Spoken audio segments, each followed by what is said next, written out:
अपना structure of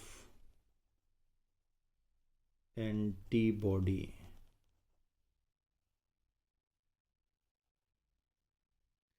तो antibody का स्ट्रक्चर जो होता है, मोनोमेरिक एंटीबॉडी का स्ट्रक्चर या बेसिक स्ट्रक्चर अगर देखें एंटीबॉडी का, तो वो किस प्रकार का होता है उस पर बात करते हैं। जो एंटीबॉडी होते हैं वो वाई शेप स्ट्रक्चर होते हैं। ठीक है, किस तरह का स्ट्रक्चर है इनका? इस तरह से वाई शेप स्ट्रक्चर होता है, या आप कहते हैं गामा शेप स्ट्रक्चर। इस तरह का स्ट्रक्चर होता है। और कुछ पॉइंट्स पहले मैं समझा देता हूँ यहाँ पे कि ये जो चार आपको डंडे दिख रहे हैं एक तरह से, इन डंडों को हम लोग पेप्टाइड चेन कहते हैं। तो आप किसी भी एंटीबॉडी में देखेंगे, बेसिक एंटीबॉडी का स्ट्रक्चर अगर आप पढ़ेंगे तो चार पॉलीपेप्टाइड चेन आपको मिलेगी या पेप्टाइड चेन मिलेगी, और ये सभी चेन आपस में इस तरह से अरेंज होती है कि वाई शेप स्ट्रक्चर बनता है या गामा शेप स्ट्रक्चर बनता है। इसी कारणवश हम लोग इसे गामा ग्लोब्यूलिन भी कहते हैं। चूँकि इम्यून रिस्पांस में इन्वॉल्व होती है, इसलिए एंटीबॉडी का एक नाम और हम लोग देते हैं इम्यूनोग्लोब्यूलिन। इम्यूनोग्लोब्यूलिन, सो इसको शॉर्ट में हम लोग ऐसे IG से रिप्रेजेंट कर देते हैं, है ना। तो ये ध्यान दीजिए, इसको हम लोग पहले कुछ पॉइंट्स नोट करता हूँ मैं जल्दी से। पहला पॉइंट है कि जो इम्यूनोग्लोबुलिन है इसमें 4 पेप्टाइड चेन होती है, 4 पेप्टाइड चेन्स होती हैं, राइट। और इनमें से 2 हेवी चेन होती हैं, HEAVI हेवी चेन होती हैं, 2 लाइट चेन होती हैं। ठीक है, हेवी चेन को H से और लाइट चेन को L से लिख सकते हैं। ये सभी चेन जो हैं, all chains are join to each other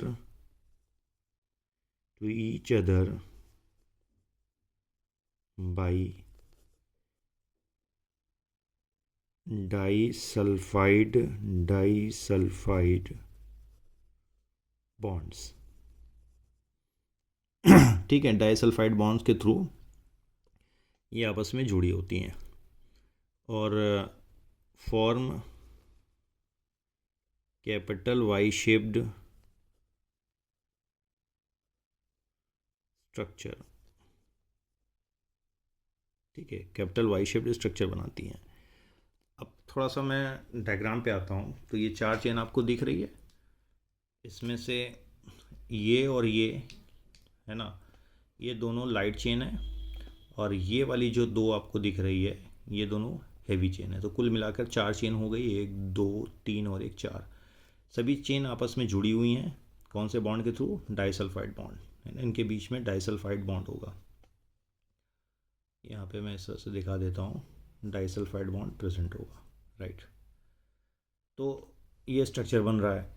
अब जो एंटीबॉडी होते हैं इनका ये वाला जो रीजन होता है, यानी जो इनके आर्म हैं, इनको आर्म कहते हैं और इनको स्टेम हम कहते हैं।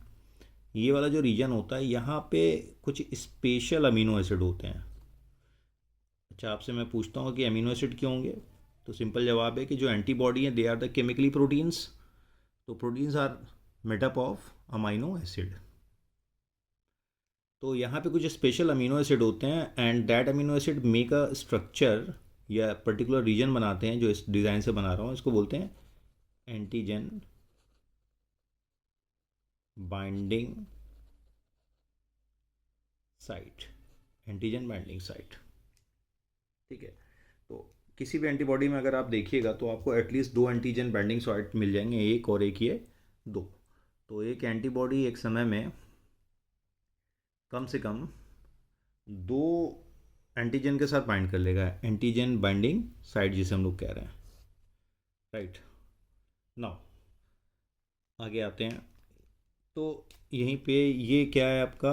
ये है लाइट चेन, ठीक है, और ये वाला हेवी चेन। तो एक इधर लाइट चेन, एक इधर लाइट चेन, एक इधर हेवी चेन, एक इधर हेवी चेन, सभी आपस में जुड़ा हुआ है। और किस बॉन्ड के थ्रू जुड़ा हुआ है? Disulphide bond. अब डाइसल्फाइड बॉन्ड कहाँ बनेगा? ये जो डाइसल्फाइड बॉन्ड हमने यहाँ पे लिखा हुआ है, डाइसल्फाइड बॉन्ड। तो डाइसल्फाइड बॉन्ड दो सल्फर कंटेनिंग अमीनो एसिड के बीच में बनता है। जैसे एग्जांपल के तौर पे सिस्टीन, CYSTEINE, दो सिस्टीन के सल्फर रेसिड्यूज के बीच में या सल्फर एटम के बीच में बॉन्ड बनता है। नेक्स्ट आते हैं। तो एंटीजन बाइंडिंग साइट हो गया, इधर एंटीजन बाइंडिंग साइट हो गया, डाइसल्फाइड बॉन्ड हो गया, हेवी चेन हो गई, लाइट चेन हो गई। यानी कि अगर आप नॉर्मली देखें तो दो हेवी चेन और दो लाइट चेन, है ना। तो इसके बाद ये जो रीजन होता है ये वाला, इसको बोलते हैं सी। सी रिप्रेजेंट करता है कार्बोक्सी टर्मिनल को। देखो भाई, किसी भी प्रोटीन चेन में देखोगे तो एक उसका सिरा होता है एन टर्मिनल, दूसरा होता है C terminal. C terminal represent करेगा उसके कार्बोक्सी एंड को, जो राइट एंड साइड होता है। और एक सिरा जो होगा वो रिप्रेजेंट करेगा उसके अमीनो टर्मिनल को, यानी एन टर्मिनल को। This is represent the amino terminal, amino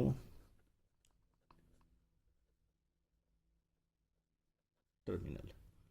तो आपको चार सी टर्मिनल दिखेंगे और चार एन टर्मिनल। भाई ये भी एन टर्मिनल, ये भी एन टर्मिनल, मैं लिख देता हूँ।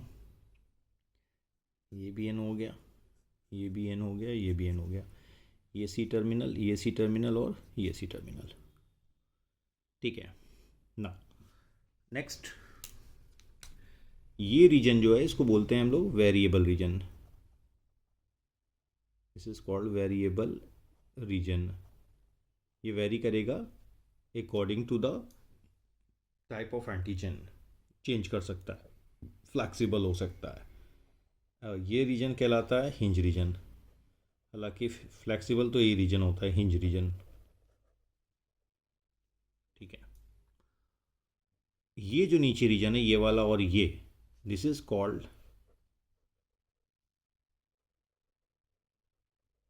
Constant region. क्या बोलेंगे इसे? Constant region.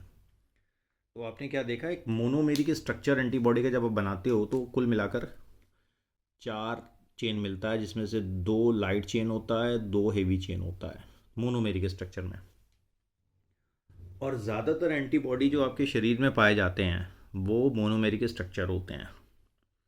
मोनोमेरिक स्ट्रक्चर होते हैं का मतलब ये हुआ कि उनमें चार पॉलीपेप्टाइड चेन मिलेगी। हालांकि कुछ ऐसे एंटीबॉडी भी हैं या इम्यूनोग्लोबुलिन्स हैं जो मोनोमेरिक स्ट्रक्चर में नहीं होते हैं, वो पेंटामेरिक या डाइमेरिक स्ट्रक्चर में आपको नज़र आएंगे।